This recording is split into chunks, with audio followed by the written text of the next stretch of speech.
சிவா திருச்சிற்றம்பலம். நமது சிவசிவ அன்பே சிவம் அறக்கட்டளை குழுவில் பயணம் செய்து வரும் அனைத்து அடியார்களுக்கும் அன்பான ஆத்ம வணக்கம். இன்றைய நமது சிறப்பு விருந்தினர் அருள்மிகு எம் சோமசுந்தரம் ஐயா அவர்களை வருக வருக என்று அன்போடு வரவேற்கிறோம். இன்றைய தலைப்பு வாழ்க்கை கல்வியில் கலைமகள். அன்பர்கள் அனைவரும் பங்கு பெற்று பயன்பெறுமாறு கேட்டுக்கொள்கிறோம். எல்லா உயிர்களும் இன்புற்று வாழ்க. வாழ்க வையகம், வாழ்க வளமுடன். வணக்கம் ஐயா, வாழ்க வளமுடன். வாழ்க வளமுடன். அன்பே சிவம் இந்த அறக்கட்டளை நிகழ்வின் மூலமாக இணைந்துள்ள நல்ல தூய உள்ளங்களே, நவராத்திரி மகிஷாசுர மர்தினி அந்த 10வது நாளில் வெற்றி பெற்ற நாளை கொண்டாடுகின்ற 9 திருவிழாக்கள் நாட்கள். அதில் சிறப்பான வழிபாடாக எல்லோரும் போற்றுகின்ற ஒன்று எது என்று சொன்னால் அதுதான் சரஸ்வதி பூஜை என்று சொல்லணும். சரஸ்வதி பூஜைக்கு கலைமகள், சரஸ்வதிக்கு கலைமகள்னு ஒரு பெயரும் உண்டு, நாம் அறிவோம். கலைகளின் பிறப்பிடம், கலைகளின் தாயகம், கலைகளின் மூலம் சொல்ல போனா கல்விதான் நம்மை எஜுகேட் பண்ணக்கூடியது. ஒரு நபர் நல்லா படித்தவங்களா இருந்தா, வெல் எஜுகேட்டட், அப்போ அவர்கிட்ட இருந்து நல்ல ஒரு வெளிப்பாடுகள் கிடைக்கும்னு நாம் நம்பிக்கையோடு எதிர்பார்க்க முடிகிறது. அந்த எஜுகேஷன், கல்வி என்பது எதை குறிக்கிறது என்று சிந்திப்போமே என்று சொன்னால் கலைமைகளைத்தான் குறிக்கிறது. ஏன் இவ்வாறு கலைமகள் என்றும் செல்வத்துக்கு அதிபதியான லட்சுமி என்றும் வீரத்திற்கு அதிபதியான துர்கை என்றும் பிரித்து சிந்திக்க பழக்கினார்கள் என்று சொன்னால், இந்த ஒரு 3மே மனிதனுக்கு தேவை. நல்ல ஒரு நம்பிக்கை வேண்டும். நான் இந்த தெய்வத்தை வழிபடுகிறேன், இந்த தெய்வத்தை வழிபட்டால் எனக்கு என்ன விஷயம் கிடைக்கும்ன்றது நாம் அங்கே என்ன பண்ணிடுறோம், ஒரு ஸ்கெட்ச் போட்டு அங்கே உருவகம் பண்ணிடுறோம். அப்போ செல்வம் வேண்டுமா, அதற்குரிய ஒரு தெய்வத்தை அங்கே வடிவமைத்து கொடுத்தார்கள் லட்சுமியாக. கல்வி வேண்டுமா, அதற்குரிய தெய்வத்தை. ஸோ அங்கே என்ன ஆகுது, அந்த வடிவத்தை நாம் கவனிக்கிற போது வெள்ளை தாமரை பூவில் இருப்பாள், வீணை செய்யும் ஒலியில் இருப்பாள் என்ற வரிகள். அப்ப அந்த இமேஜினேஷன், எனக்கு முழுமையான கல்வியையும் அறிவையும் ஆற்றலையும் கொடுக்கக்கூடிய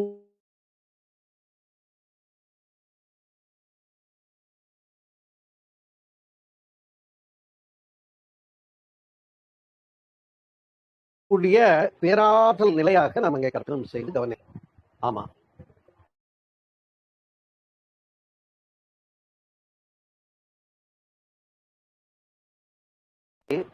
இந்த வாறு நாம் கற்பனை செய்வதை அப்துல் கலாம் ஐயாவும் நமக்கு சொல்லி கொடுக்குறாங்க. நீங்க என்ன ஆக போறீங்கன்னு முதல்ல முடிவெடுங்க, உங்களுடைய லட்சியத்தை நிர்ணயம் செய்து கொள்ளுங்கள். அந்த லட்சியத்தை நீங்கள் அடைவதாக எண்ணி எண்ணி எண்ணி அதை பற்றி ஒரு அகக்காட்சியாக காணுங்கள் என்று சொல்லுகிறார். இப்ப இங்க சரஸ்வதி பூஜையில நடக்கிறதும் அதுதான். சரஸ்வதி பூஜைன்னா அது கல்வியை மட்டும் குறிப்பதாக இல்லை, அதை நாம முக்கியமா புரிஞ்சுக்கணும். ஏன்னா அது தொழிலையும் குறிக்கிற ஒன்று என்று நாம் அறிவோம். தொழிலகங்கள் எல்லாம் அன்றைக்கு வழிபடுவார்கள். செய்யும் தொழிலே தெய்வம் என்று சொன்னார்கள் இல்லையா? அப்ப நம்முடைய கடமையை முறையாக நிகழ்த்துகின்ற பாங்கு, நம்முடைய தொழிலை அக்கறையோடும் பொறுப்புணர்வோடும் அதனை நடத்தி கொள்ளக்கூடிய முழு கவனம் செலுத்துதல் தான் அங்கே வழிபாடாக மாறுகிறது. பாருங்கள், இந்த வழிபாடு என்று சொல்லக்கூடியதை நம்முடைய முந்தையோர்கள் இப்படிப்பட்ட வடிவம் கொண்ட கடவுளராகவும் அந்த கடவுளரை இவ்வாறு இந்த தினத்திலே வணங்குவதாகவும் முறைப்படுத்தினார்கள். அப்ப அங்கதான் நாம அப்துல் கலாம் ஐயா சொன்னது போல விஷுவலைசிங், இமேஜினிங் அண்ட் அகக்காட்சியாக காண்பது என்பது. ஆம், நான் அந்த மிக்க பேராற்றல் அறிவுக்கு அதிபதியாகிய கலைமகளை வணங்குகிறேன். அந்த பேராற்றல் எனக்கு தேவையான நன்மைகளை தருகிறது என்ற ஒரு சங்கல்பம். பொதுவாகவே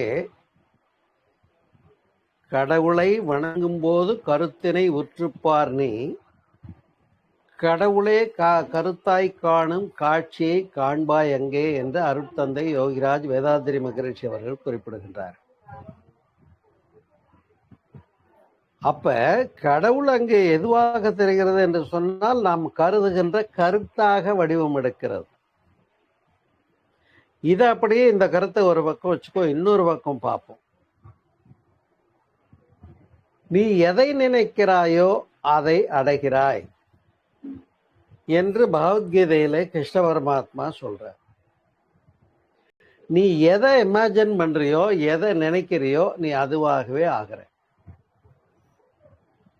என்ன பாம்பு கடிச்சிருமோ, எனக்கு விபத்து வந்துருமோ, நான் தோத்து போயிடுவணும்னு நினைக்கிறதெல்லாம் என்னன்னு கேட்டா நெகட்டிவ் தாட்ஸ்னு. அப்படி இல்லாம நான் வெற்றி பெறுவேன், அடைவேன், என்னால் முடியும் என்ற ஒரு நம்பிக்கையின் அடிப்படையிலே தானே இறை வழிபாடு என்று சொல்லக்கூடியது.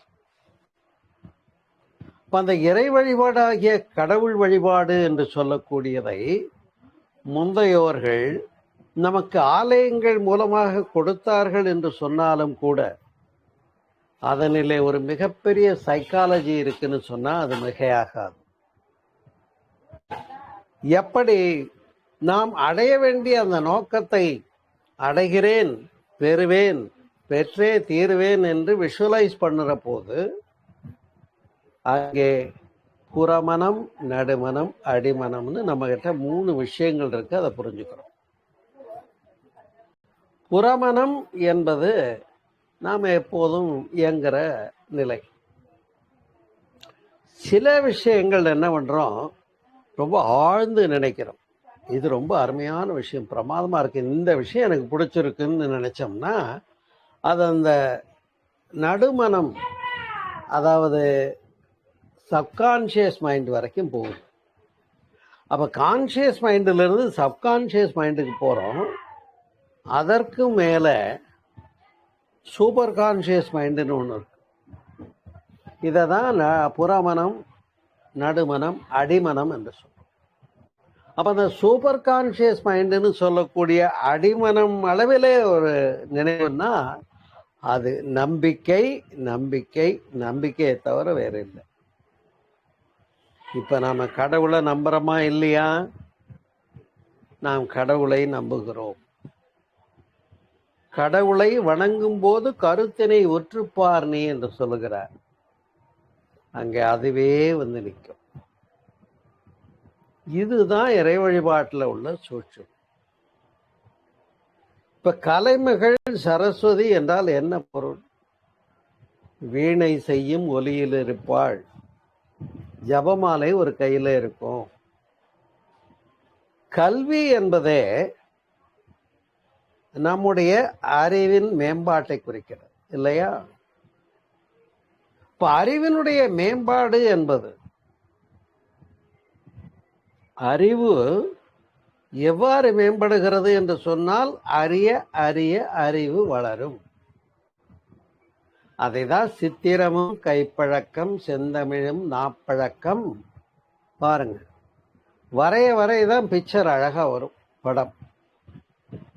செந்தமிழும் நாப்பழக்கம், எனக்கெல்லாம் 4 பேர் நடுவில் 10 பேருக்கு முன்னாடி பேச வராதுங்கன்னு நினைச்சா அது வராதுதான். ஆனா முயற்சிக்கிறோம். அந்த முயற்சி முதல் தடவையோ 2வது தடவையோ 3வது தடவையோ தோற்று போகலாம். ஆனா கொஞ்சம் நமக்குள்ள நம்பிக்கை பிறக்கும். இப்ப 4வது தடவை நாம நல்லாவே அதை சாதிச்சிருவோம். உங்களுக்கெல்லாம் ஒன்று தெரியும்னு நினைக்கிறேன்.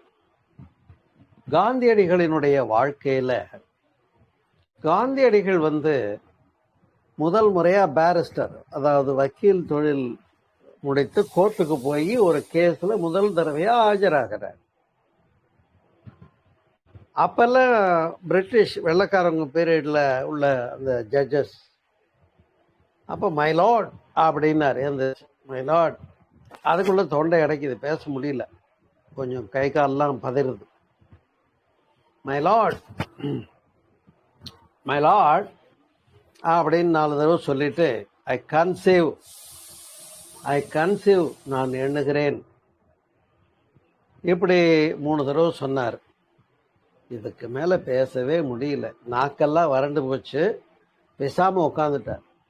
நல்லா கவனிக்கணும், காந்தியடிகள் பின்னாடி எப்பேற்பட்ட ஒரு சாதனையை செய்த இமாலய போற்றுதலுக்குரிய ஒரு பெரியவர். ஆனா அவரே அவருடைய வாழ்க்கையில முதல் முறையாக கோர்ட்ல போய் மை லார்ட் ஐ கன்சீவ்னு சொன்னாரு. எல்லாரும் சிரிச்சுட்டாங்க. ஜட்ஜு சொன்னாரு, he has conceived something but has not delivered anything. அவர் சொல்லணும்னு எண்ணம் கொண்டார், கருத்தரிச்சார், ஆனா டெலிவரி ஆகல, பிரசவம் ஆகல, அதை சொல்ல முடியலன்னார். இந்த ஒரு நிலை என்ன என்று கேட்டா, நான் சொன்னேன் இல்லையா, புறமனம் நடிமனம் அடிமனம் என்று. சரஸ்வதி வழிபடுகிற போது அந்த கலைமகள் எனக்கு எல்லா நன்மைகளையும் தருகிறாள் என்ற நம்பிக்கை அது புறத்தில் உள்ளதா அகத்தில் உள்ளதா சொல்லுங்க. நம்பிக்கைங்கிறது புற நம்பிக்கையா, புறம் சார்ந்ததா அகம் சார்ந்ததா? தெய்வம்னாலே கடைசியில கண்ணு மூடி உள்ளத்தானே கவனிக்கிறோம். அப்ப நம்பிக்கை, தெய்வ நம்பிக்கைங்கிறதும் அகம் சார்ந்த விஷயம். ஆனா பலர் இறை வழிபாட்டை எப்படி செய்யறாங்கன்னா, எல்லாரும் பாக்குறாங்க பூஜையை சிறப்பா செய்யணும், எல்லாரும் 4 பேர் பிரமாதமா இருந்தது பிரசாதம்னு சொல்லணும், பூஜை அலங்காரம் எல்லாம் அருமையா இருந்ததுன்னு சொல்லணும்னு பிறருடைய போற்றுதலுக்காக பூஜை செய்கிறார். இப்ப என்னுடைய தொழில் நிறுவனத்துல சரஸ்வதி பூஜை நடத்த போறேன். அது எப்படின்னா பாட்டு கிட்டெல்லாம் போட்டு பிரமாதம் பண்ணிடணும். அப்ப என்னன்னா, அங்க அக வழிபாடு குறைந்து புற வழிபாடு செயலாகிறது. அப்ப அதுல ஏதாவது பயனுண்டா என்று கேட்டா இல்லை.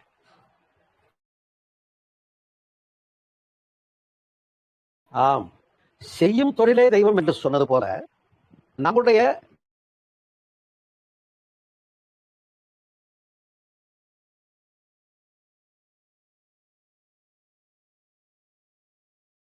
கலை, நம்முடைய தொழில், நம்முடைய அது வாட்டர் மேபி, ஒரு மருத்துவராக இருக்கட்டும், அல்லது இசை விற்பனராக இருக்கட்டும், அல்லது டெக்னிக்கல் பர்சனாக இருக்கட்டும், மெக்கானிக்கா இருக்கட்டும், கட்டடக்கலை கற்றவராக இருக்கட்டும், நாம் எந்த தொழிலை செய்தாலும் அந்த தொழிலை போற்றி மனம் வைத்து பின்பற்றி அதிலே வெற்றி பெறுவது என்பதுதான் அங்கே உள்ள சூட்சம். இந்த நோக்கத்திலே தொழிலை போற்றுவோம், சரஸ்வதியை போற்றுவோம்னா வருஷத்துல ஒரு நாள் மட்டும் தொழிலை போற்றுவது பண்ணா போதுமா? இதுதான் என் கேள்வி அன்பர்களே. இந்த கேள்வி உங்க முன்னாடி நான் சமர்ப்பணம் பண்ணிடுறேன். ஆமா, 365 நாள்ல சரஸ்வதி பூஜைக்கு அன்னைக்கு மட்டும் ஒருத்தர் சின்சியரா தொழிலை போற்றுவோம், நல்லா சுத்தம் பண்ணி அலங்காரம் பண்ணி படையலிட்டு மிகச்சிறப்பாக தோரணம் கட்டி கொண்டாடுகிறார். நான் அதிலே பயனுண்டா என்று கேட்டா இல்ல. அந்த தொழில மேம்படுவதற்கு நான் என்னவெல்லாம் செய்ய வேண்டும் என்று ஒவ்வொரு நாளும் திட்டமிட வேண்டும், செயலாக்கம் காண வேண்டும். Planning and execution, planning and execution. இப்ப பாருங்க, சரஸ்வதி பூஜை வருஷத்துல ஒரு நாளா? இல்ல. எல்லா நாளும் நம்முடைய தொழிலை போற்றுவோம், நம்முடைய அறிவை போற்றுவோம். அங்கேதான் சூட்சுமம் அமைந்திருக்கிறது அன்பர்கள். நான் முன் சொன்னது போல புறமனமாக இருந்து எதையோ நினைச்சா செய்யணும்னு நினைச்சேன். நானும் அதை நினைச்சேங்க. அவரை மாதிரி நானும் ஒரு புத்தகம் எழுதணும்னு நினைச்சேன். நான் அவரை மாதிரி பாட்டு பாடணும்னு நினைச்சேன். இப்படின்னு பல விஷயங்கள்ல நாம் என்ன பண்ணிடுறோம், யாரையோ பார்த்து ஏதோ ஒண்ணு நானும் செய்யணும்னு நினைக்கிறோம்.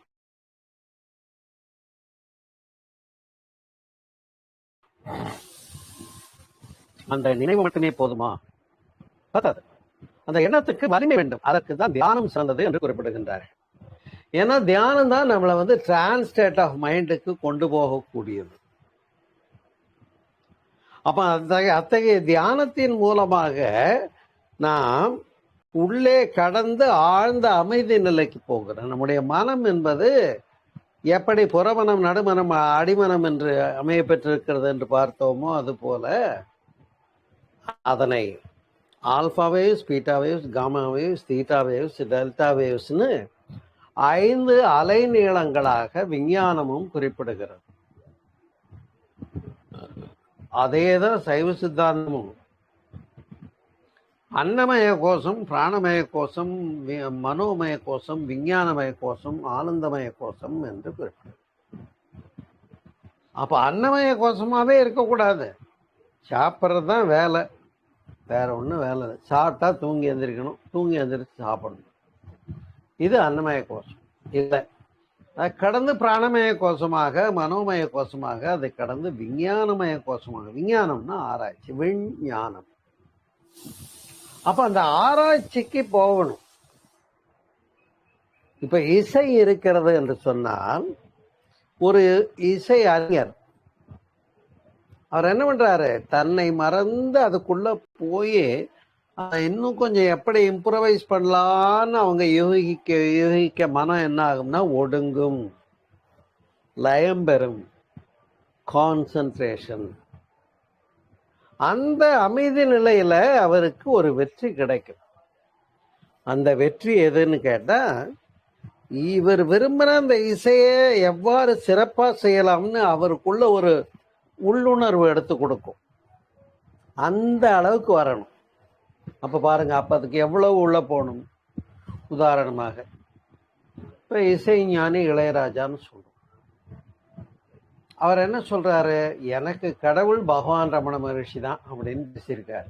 நீங்க தெரிஞ்சிருப்பீங்க, பகவான் ரமணருடைய திருவண்ணாமலை ரமண மகரிஷியினுடைய ஆடன்ட் ஃபாலோயர் நம்முடைய இசைஞானி இளையராஜா அவர். நானும் திருவண்ணாமலைக்கு போற போது அவரை பல முறை பார்த்தேன். அப்படி அந்த இசை உள்ளம் என்ன செய்கிறது என்று சொன்னால், அங்கே நுணுகி நுணுகி நுணுகி நுணுகி நுணுகி அமைதி நிலையை எந்த அளவுக்கு தியானத்துல உள்ள பெற முடிகிறதோ அந்த அளவுக்கு புற வாழ்க்கையில செயலுக்கு வரும்போது அங்க என்ன தேவையோ அது this fraction demands that totality will supplies.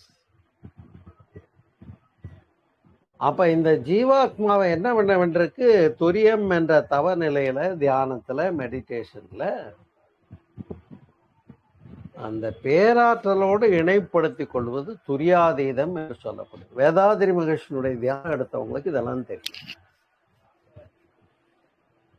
அப்ப துரியம் என்பது என்னன்னு நான் தனியாவே பேசியிருக்கேன், கேளுங்க. என்னுடைய யூடியூப் சேனல்ல ஆன்மீக அறிவியல்ல கேட்டீங்கன்னா துரியம் யோக நித்திரைன்னு கூட இப்போ ரீசெண்டா ஒண்ணு பேசியிருக்கேன்.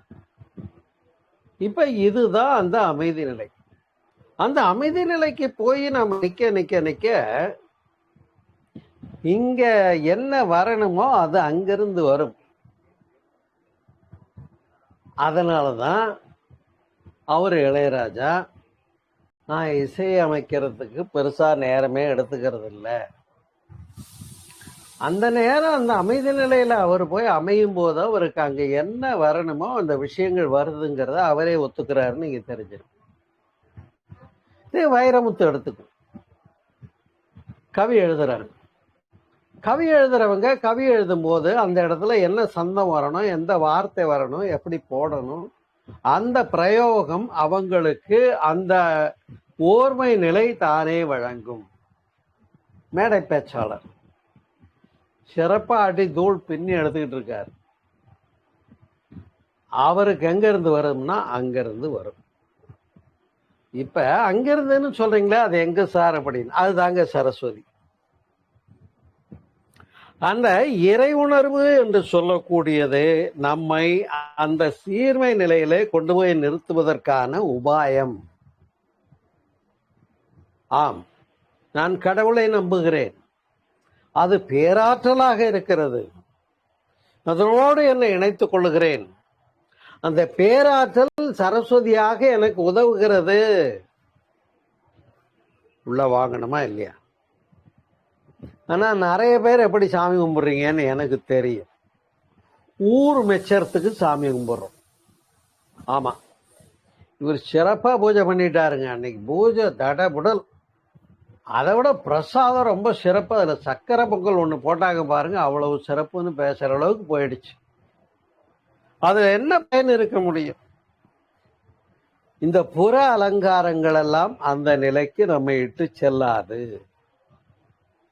அப்ப அந்த அகநிலை என்று சொல்லக்கூடியது, அக அனுபவம் என்று சொல்லக்கூடியது, நாம் நமக்குள்ளே சென்றால் மட்டுமே கருதக்கூடியது, உணரக்கூடியது, அடையக்கூடியது, அடைய முடியும். இது யாருடைய பயணம்னா கடைசியில நம்முடைய அவரோன் ஜேர்னி, ஆன்மீக பயணம். அப்ப இத என்ன பண்ண முடியாது, வேற யாராவது ஒரு ஆதர்சமா இவர் தான் எனக்கு ஐடியாலஜி மேன் அப்படின்னு சொல்லக்கூடிய அளவுக்கு எடுத்துக்கலாம், அது வேற விஷயம். ஆனா இங்க புறத்திலிருந்து யார் ஒருவரும் என்ன பண்ணிட முடியாது, நம்மள கோச்சப் பண்ணி விட்டுற முடியாது. ஸோ இதுல தான் நாம கொஞ்சம் தப்பு பண்ணிடுறோம். இந்த சரஸ்வதி பூஜை எப்படி கொண்டாடணும்? அலங்காரங்கள் அல்ல, பிரசாதங்கள் அல்ல, ஆடம்பரங்கள் அல்ல. இங்கே அகம் என்பது எத்தகைய ஃப்ரீக்வன்சி நில் ஸ்டேட்டுக்கு போக முடியுமோ, அலை இல்லாத அமைதி நிலைக்கு போய் என் மனம் நிற்க முடியும்னா அங்கே நாம் வெற்றி பெறுகிறோம். எத்தகைய வெற்றி? This fraction demands that totality will supply. இப்ப இந்த சின்ன பின்னமாகிய ஜீவாத்மாவை அந்த டோட்டாலிட்டி என்று சொல்லக்கூடிய பரமாத்மாவோடு இணைப்பது தானே வழிபாடு. கனெக்ஷன் கொடுக்கும். அங்க பேராற்றல்ல கனெக்ஷன் கொடுத்துட்டா அது நமக்குள்ள எங்க வரும், எப்படி வரும் தெரியுமா? உங்க வீட்டுல டிவி வச்சிருக்கீங்களா? அந்த டிவிக்கு ஒரு டிஷ் வச்சிருக்கீங்களா? அதனால ஆண்டனா காக்கா உட்கார்றதுக்கு ஒண்ணு வைப்பாங்க. இப்ப ஆண்டனா கிடையாது, டிஷ் வச்சிருப்பீங்க. இந்த வானல் அதை எங்க வச்சிருக்கீங்க? மொட்டை மாடியில கொண்டு வச்சிருக்கீங்க. இப்ப இந்த டிஷ்ங்கிறது என்ன பண்ணுதுன்னா, மேல உள்ள அத்துணை அலைவேகங்களையும் ஈர்த்து தரக்கூடியதாக இருக்கிறது. எவ்வளவு சேனல் உண்டோ அவ்வளவு சேனலையும் அது வாங்கி கொடுக்கும். ஆனா நாம நமக்கு என்ன வேணுமோ அதை டியூன் பண்ணிக்கிறோம், அதை ரசிக்கிறோம், கேட்கிறோம், எல்லா சேனலும் வந்தாலும். அதுபோலத்தான் நண்பர்களே, நாம் அந்த இறைநிலையோடு இணைப்பு பெறுவதற்கு ஒரு இடம் இருக்கிறது நம்ம கிட்ட. ஏன்னா நம்ம வீட்டு மொட்டை மாடி, அந்த உச்சந்தலை, காடலை, திருவடி, பிரம்மப்புழை, சகசிரகாரம், 1000 இதழ் கொண்ட தாமரை என்றெல்லாம். இதுதான் தாமரை பூவில் இருப்பாள், வெள்ளை தாமரை பூவில் இருப்பாள், வீணை செய்யும் ஒலியில் இருப்பாள்னா நம்முடைய மூளையினுடைய 1000 நுணுகிய அந்த செல்கள் எல்லாம் தான் 1000 இதழ் கொண்ட தாமரை என்று உருவகப்படுத்தினார்.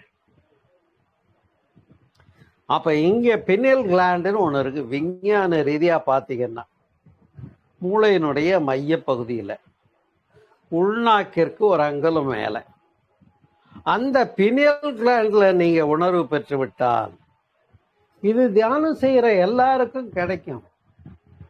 வேதாத்திரி மகிழ்ச்சியுடைய வழியில மட்டும்தான் கொடுக்குறாங்க, கிடைக்கும்னு நான் சொல்லவே மாட்டேன்.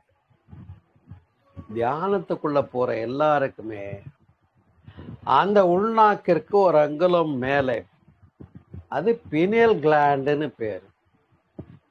அதை சொல்லுவார்கள், கண்ணுக்கு மூக்கடியோ காதோர மத்திமத்தில் உண்ணாக்கு மேலேறி 9 மெத்த உண்டு, உண்ணாக்கு மேலேறி 9 கண்டவர்க்கு கண்ணம்மா காரணங்கள் மெத்த உண்டே என்று பேசியிருக்கிறார், பாடியிருக்கிறார் சித்தர் பாடல்கள். அப்ப அந்த இடத்துல நீ போய் அமைஞ்சிட்டா அது என்னவெல்லாம் நமக்கு அழைப்பு கிடைக்கும்ன்றதுக்கு அளவில்லை. அப்பத்தான் இசை ஞானி இளையராஜான்னு சொல்றோம். வேதாத்திரி மகரிஷியும் ஏட்டினிலே கை எண்ணமோ அகண்டாகாரம் எழுத்து தானே வரும்ன்றார். இதுதாங்க அதுல உள்ள சூட்சம். ஏட்டினிலே கை, பேனா எடுத்து பேப்பர் எடுத்துட்டு உட்காந்தாச்சு. எண்ணமோ அகண்டாகாரம், அதுக்கு பேர் அகண்டாகார விருத்தின்னு யோக நிலை சமாதி நிலையில ஒன்று உண்டு. அதை நான் என்னுடைய சகஜானந்தம்ன்ற புத்தகத்துல எழுதியிருக்கேன், நீங்க பார்த்தீங்கன்னா தெரியும். அதுல அந்த சகஜானந்தம் என்ற இந்த நூல்ல அந்த அமைதி நிலையை பற்றி நான் பேசியிருக்கிறேன். அப்ப அந்த ஒரு சமாதி நிலையில 7 நிலைகளை குறிப்பிட்டு துரியாதீதத்துல பதஞ்சலி முனிவர் சொன்ன அந்த ஃப்ரீக்குவன்சி எவ்வளவுக்கு எவ்வளவு நுணுகி நுணுகி நுணுகி போறோமோ அப்ப அதுவானால் அதுவே சொல்லும், அது இங்கே இயக்கும். இந்த இடம் தாங்க நம்ம பிடிக்க வேண்டிய சரஸ்வதி பூஜை. இப்ப சொல்லுங்க, அங்க பொறிகடலை இருக்கா, சுண்டல் இருக்கா, எவ்வளவு பழங்கள் வாங்கி வச்சிங்கன்ற கேள்வி இருக்கா? இதெல்லாம் பிள்ளை விளையாட்டு. இதெல்லாம் சொன்னாலுமே புரிஞ்சுமே அதை தான் நான் செய்வேன், ஆனா அர்த்தத்துக்குள்ள வரமாட்டேன்னு பிடிவாதம் முடிச்சா நான் ஒண்ணுமே பண்ணிக்க முடியாது. நீங்க let it be, ஆனந்தமா பூஜை பண்ணி சந்தோஷப்படுங்க, வாழ்க வளமுடன் தான் சொல்லணும். ஆனால் அந்த கலைமகளாகிய கல்வி கடவுளாகிய சரஸ்வதி என்று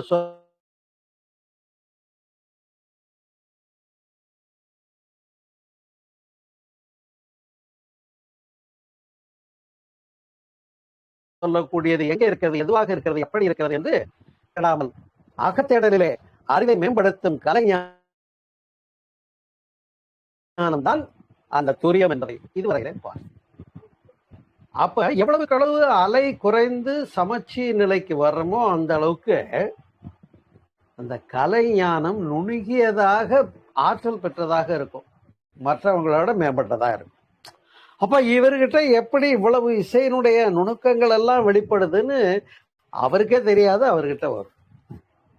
எப்படி எழுத உட்காந்தா வார்த்தை விழுகுதுங்கிறதோ அல்லது பேச உட்காந்தா வார்த்தை விழுகுதுங்கிறதோ, நீங்க எப்படிங்க இப்படி எல்லாம் பேசுறீங்கன்னு கேட்டா, நான் பேசல, எனக்கு தெரியாது, அங்கிருந்து நான் பேசுறேன், அது பேசுதுன்றது தான் சொல்றேன். இதை உங்களுக்கு நான் விளையாட்டாக கூறவில்லை, அழுத்தம் திருத்தமாக கூறுகிறேன். தாமஸ் ஆல்வா எடிசன் போன்ற அறிஞர்கள் அவங்க லைஃப்ல பாத்தீங்கன்னா சில எத்தனையோ கண்டுபிடிப்புகளை அவர் நிகழ்த்தி இருக்கார். அவர் ஏதோ ஒரு கண்டுபிடிப்பை பற்றி அவர் என்ன பண்றாரு, அதுக்கு ஒரு விடை வேணும்னு திரும்ப திரும்ப திரும்ப திரும்ப ராத்திரி பூரா யோசனை பண்ணி மிட் நைட்டு தாண்டிடுச்சு, இதுக்கு மேல ஒன்றும் முடியலன்னு அப்படியே தூங்கி போயிடுறாரு. காலையில் எழுகிற போது அவருடைய தலைமாட்டில் என்ன இருக்கு அப்படின்னு கேட்டீங்கன்னா, ஒரு டேபிள்ல பேனாவும் பேப்பரும் இருக்கு. அதுல இவர் இதுவரையில இரவு சிந்தித்தாரே அந்த சிந்தனைக்குரிய மகத்தான பதில் விடை அதுல இருக்கு, யாரோ எழுதி வச்சில்ல.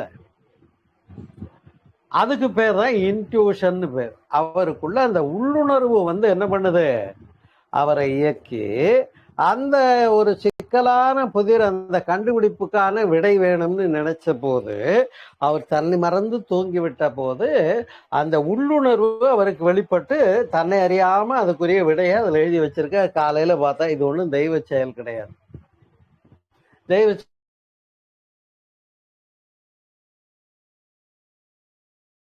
செயல் நீங்க சொல்லிக்கிட்டாலும் உங்க திருப்தி. Right, let it be. ஆக மொத்தத்துல ஆனால் அதுவே சொல்லும். அந்த இடத்துக்கு போனா சரஸ்வதி பூஜை சிறப்பு. அவ்வளவுதாங்க, வேற ஒண்ணும் இல்ல.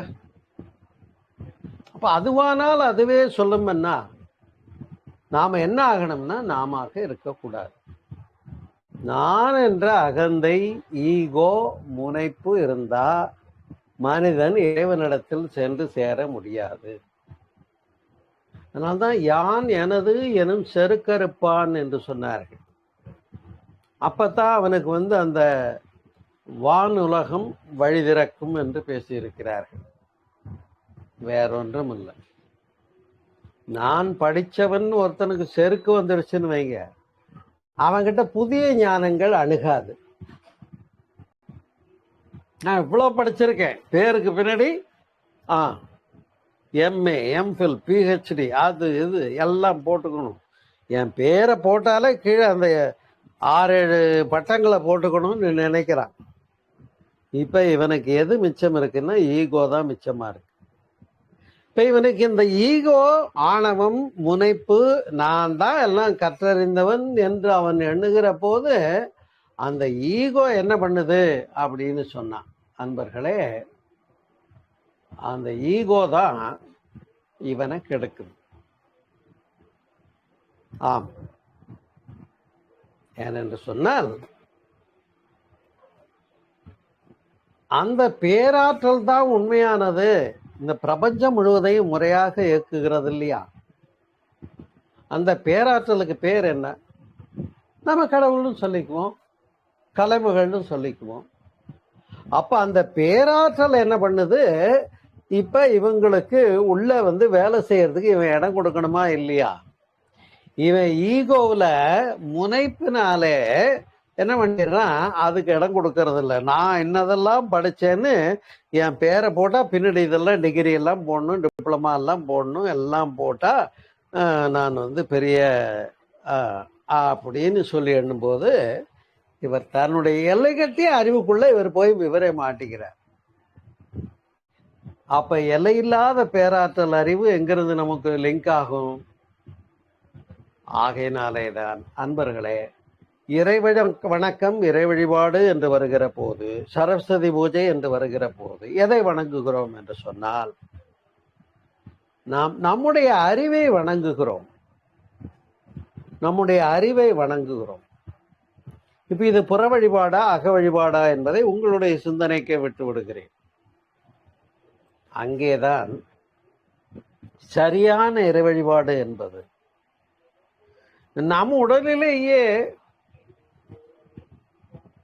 உள்ளத்தின் உள்ளே உளபல தீர்த்தங்கள் மெல்ல கடந்து நீராடார் என்று பாடியிருக்காங்க சார்.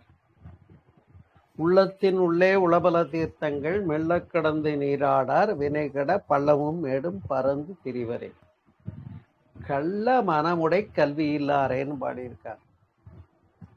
அப்ப தீர்த்தம், நல்ல ஒரு கோயிலுக்கு போறது, குளத்தில் குளிக்கிறது, நதியிடை மூழ்கியும் பறவையிடை மூழ்கியும்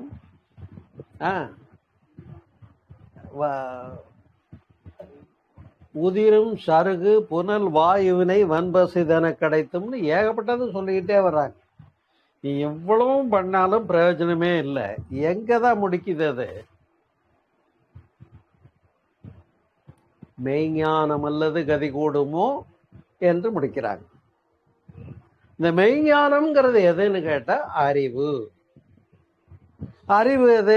கலைமகள். அப்ப சரியான கலைமகள் வழிபாடு சரஸ்வதி பூஜை எதுன்னு கேட்டா அறிவு வழிபாடு தான். அறிவு எங்க இருக்கு சார்? அறிவு அங்க இருக்குன்னு வேற எங்கேயாவது கையை காட்ட முடியுமா? ஏன் நமக்கு அறிவு இல்லையா? எனக்கு அறிவு இல்லையா? உங்களுக்கு அறிவு இல்லையா? யாராவது அறிவு இல்லைன்னு சொல்லுங்க பாப்போம். சார், இதனால் அறிவிக்கப்படுவது என்ன என்றால் எனக்கு அறிவே கிடையாதுன்னு தெரிவித்துக் கொள்கிறேன். யாராவது சொல்லுவீங்களா?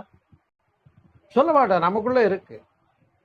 அப்ப நமக்குள்ள உள்ளதுதான் கண்டுக்க சொல்றாங்க. உள்ளத்தின் உள்ளே உளவல தீர்த்தங்கள் மெல்ல கடந்து நீராடார் வினைகட பலவும் மேடும் வெளியில போய் பறந்து தெரிவரே கள்ள மனமுடை கல்வி இல்லாரே. அப்ப கல்வி இல்லாமைங்கிறது என்னன்னா புற வழிபாடு. அக வழிபாட்டுக்கு வரும்போது கல்வி வளருகிறது. அதனால்தான் தொட்டனை தூரும் மணற்கேணி மாந்தற்கு கற்றனை தூரும் அறிவு. சரி, இந்த வரி கேட்டிருக்கீங்களா இல்லையா? எப்படி தண்ணிக்காக மண்ணு தோண்டிட்டே இருக்கும்,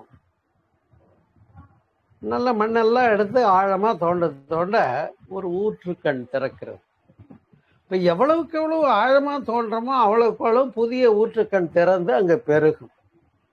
அதான் தொட்டனை தூரும் மணற்கேணி மாந்தற்கு அதுபோல கற்று அனைத்து ஊரும் அறிவு. அறிவு என்பது நுணுகி பல நுட்பங்களை எல்லாம் நமக்குள்ள வாங்கி கொடுக்கக்கூடியது அறிவு. இதுதாங்க முறையான சரஸ்வதி பூஜை. அப்ப அந்த இடத்துக்கு ஃப்ரீக்குவன்சி ஹில் ஸ்டேட்டுக்கு போனோமாங்கிறது தான் என்னுடைய கேள்வி.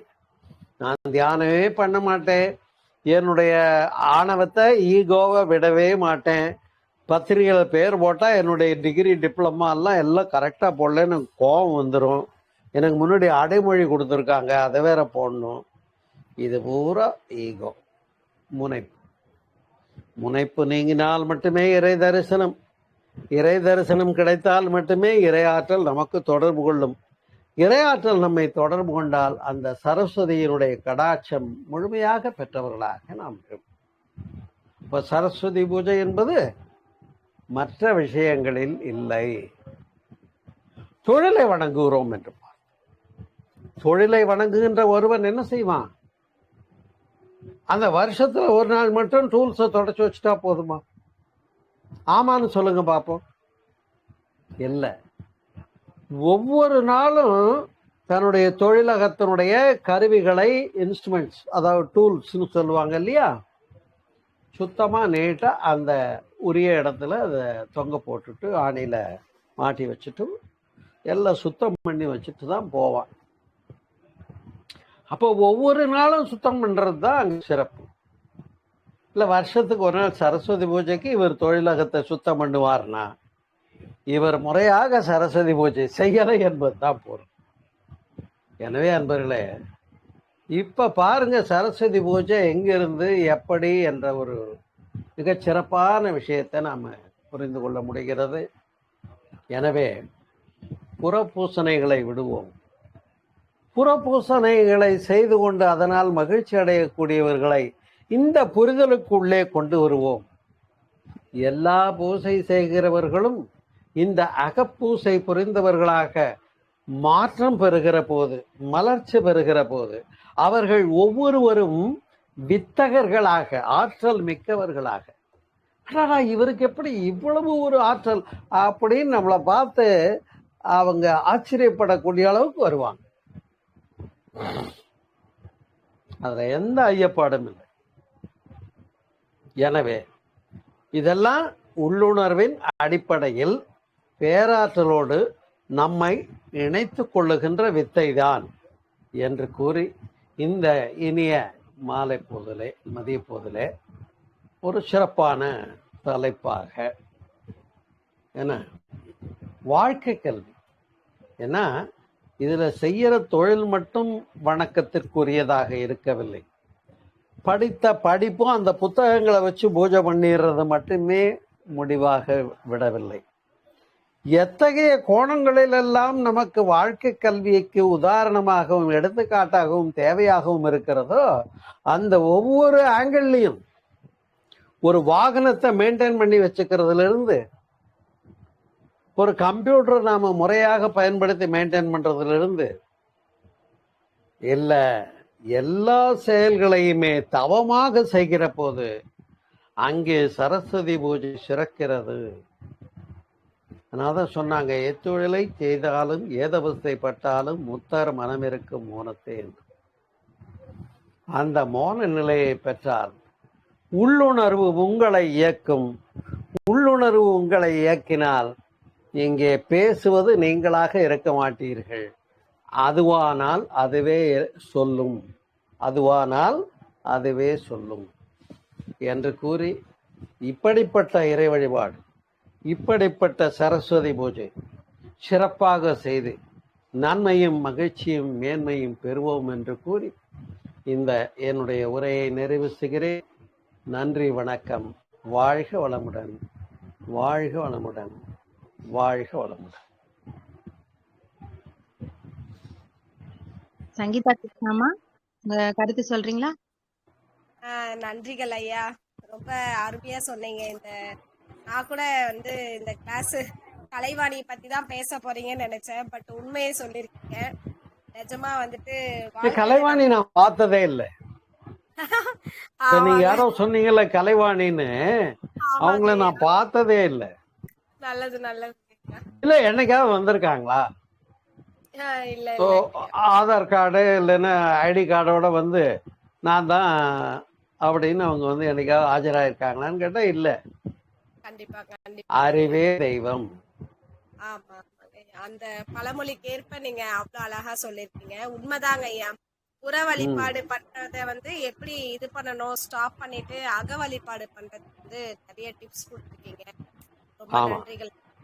ஆமா, தவத்தை மேற்கொள்ளணும்னு சொல்லிருக்கீங்க. நல்லா மெடிடேஷன் பண்ணணும். மொத்தமா நமக்கு நம்மளுடைய அறிவு கிடைக்கும் அப்படின்னு சொல்லிருக்கீங்க. அதை விட்டுட்டு நம்ம புற விஷயத்த தேடி நிறைய இந்த மாதிரி புற வழிபாடு இந்த மாதிரி எல்லாம் பண்ணிட்டு இருக்கிறவங்களுக்கு இது ஒரு நல்ல ஒரு ஸ்பீச்சா இருக்கும்.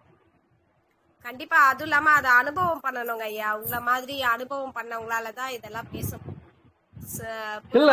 நீங்க இந்த இடத்துல உங்களை மாதிரி அனுபவம் பண்ணவங்கன்னு சொல்றீங்கல்ல, இந்த என்னுடைய அதே அனுபவத்தை என்னுடைய உரையை கேட்கிற ஒவ்வொருத்தரும் ஃபோர்கோ பண்ண முடியும், எடுத்து வெற்றி பெற முடியும். ஆமாங்க ஐயா, நானுமே அப்படி முடியலன்னா நீங்க சொல்லி தர்றீங்களே, நீங்க என்னையா சொல்றீங்க, அது எனக்கு அச்சீவ் ஆகல, என்னையா இடிக்குது, எந்த இடத்துல இடைவெளின்னு என்ன கேளுங்க, நான் பதில் சொல்றேன். கண்டிப்பாங்க ஐயா. நாங்களும் இப்பதான் ஐயா ஸ்டாப் பண்ணிருக்கோம். நானும் முழுசா சின்ன வயசுல இருந்து புற வழிபாடு தாங்க ஐயா. ரொம்ப முழுசா கோயிலுக்கு போறது, நல்லா அந்த வழிபாடுகள் எல்லாம் பண்றது, அபிஷேகம் பண்றது, பூஜை பண்றது, ஆராதனை பண்றது நீங்க சொல்ற மாதிரி பண்ணிட்டு இருந்தேன். இப்போ ஒரு 2 இயர்ஸா தான் ஸ்டாப் பண்ணி வச்சிருக்கேன். அண்ட் கோயிலுக்கு எதுக்கு போறோம் அப்படின்றதே எனக்கு ஒரு 2 வருஷம் தான் தெரியும். 2-3 வருஷமா தான். அதனால இப்போ புற வழிபாடை விட நான் முக்கியமா ஃபர்ஸ்ட் அகத்துக்கு தான் இம்பார்ட்டன்ட். அகம் வழிபாடு தான் இப்ப எல்லாம் கேட்டு கேட்டுதான் நானே இப்போ தெளிவா இருக்கேன். இப்பயே எனக்கு ஒரு நல்ல அனுபவம் கிடைச்சிருக்கு. அதுல நீங்களும் ஒரு நல்ல ஆசான், நல்ல ஒரு கருத்துக்களை எங்களுக்கு அக வழிபாடை பத்தி கருத்துக்களை வழங்கியதற்கு மிக்க நன்றிகள் ஐயா. நீங்கள் வாழ்க வளம். இந்த சிறப்பு எல்லோருக்கும் சென்று சேர வேண்டும். இப்ப சொன்னீங்க இல்லையா, புற வழிபாட்டுல இருந்து அக வழிபாட்டுக்கு வரணுங்கிற ஒரு விருப்பத்துலதான் பாலகிருஷ்ணன் தொடர்ந்து என்ன பேச வச்சுக்கிட்டு இருக்காரு. Super super. இன்னைக்கு எவ்வளவு பேர் வந்தாங்க மொத்தம்? யாரும் வரலங்க ஐயா. இன்னும் ஒருத்தவங்க வந்தாங்க, போயிட்டு இருக்காங்க, ஆளை காணோம். 2 பேர் தான்.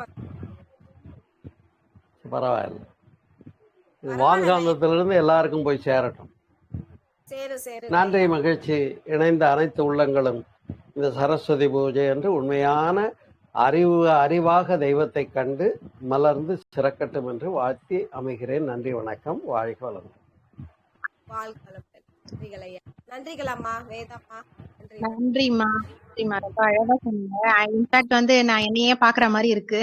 நான் என்ன ஃபாலோ பண்ணிட்டு இப்ப எப்படி நான் சேஞ்சா இருக்கணும், அது நீங்க அப்படியே சொல்லிட்டீங்க.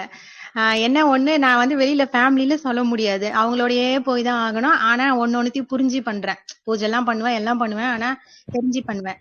இப்ப சார் சொன்ன மாதிரி அக வழிபாடு புற வழிபாடு என்ன டிஃபரன்ஸ், நம்ம இன்னும் நெக்ஸ்ட் லெவலுக்கு போகணும், இதெல்லாம் பிள்ளை விளையாட்டு, அதெல்லாம் இப்ப புரியுது.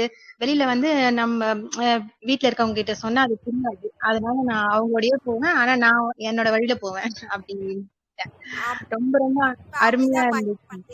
ஆமா,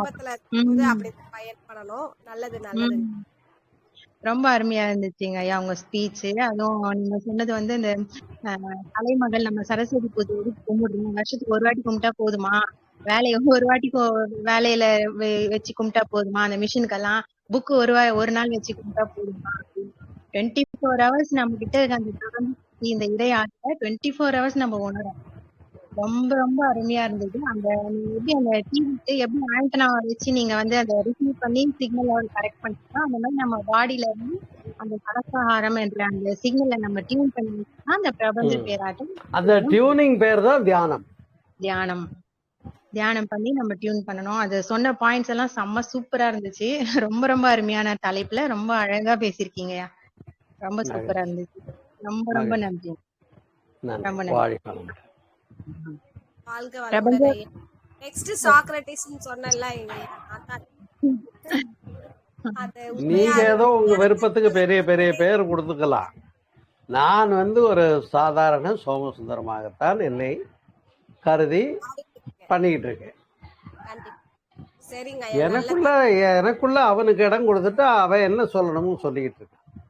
அதனால பேசுறது எதுவுமே என்னுடைய பேச்சு இல்லை. ஓகே, நன்றிங்க ஐயா, நன்றிங்க. நல்ல வாழ்க வாழ்க வாழ்க. நன்றிங்க. நீங்களும் உங்கள் அன்பு குடும்பமும் எல்லா வளங்களும் நிறைவுகளும் பெற்று சிறக்க மனதார வாழ்த்துகின்றேன். வாழ்க வளம். பிரபஞ்ச பேராற்றலுக்கு நன்றி. வாழ்க்கை கல்வியில் கலைமகள் என்ற அற்புதமான சிந்தனையை நமக்காக அளித்த அருள்மிகு என் சோமசுந்தரம் ஐயா அவர்களுக்கு மிக்க நன்றி.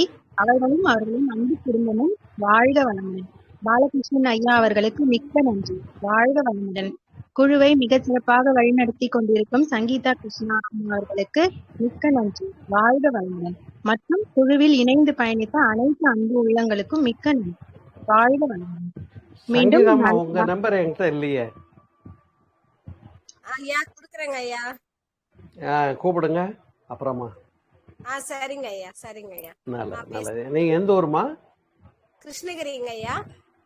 சந்தோஷம். சரி, நன்றிங்கம்மா. நன்றிங்க சார். நன்றி. வாழ்க வளமுடன். நிறைவு. வாழ்க வளமுடன்.